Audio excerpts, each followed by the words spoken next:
Mă numesc Mazurul Liviu, sunt elev în Centrul de Excelență Energetică și Electronică, clasa 11-a, sectorul Ciocana. Voi recita poezia Coloana Infinitului, de Livia Anton. Închinare lui Constantin Brâncuș. Ai pus în lut o scară către cer, cu pași de liniște și de lumină. N-ai spus nimic, dar totul a fost spus.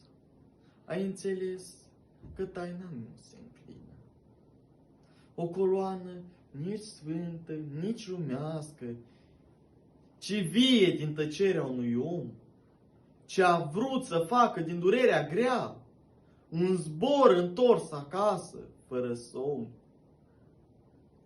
Modul repetat, dar niciodată la fel, ca bătăile inimii când iubește, ca nașterea, ca moartea, ca ideea că omul urcă chiar și când se oprește. Ai dus pământul spre infinit și ai adus infinitul pe masă. Să-l vadă toți, să-l înțeleagă puțin. Să-l simtă toți, să-l caute acasă. Iar acum, când trec pe lângă tine în vânt, rămân un timp în loc și fără glas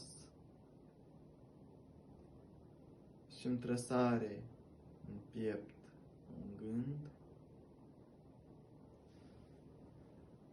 Cât mai avem de urcat ca să fim ce-am fost cu adevărat?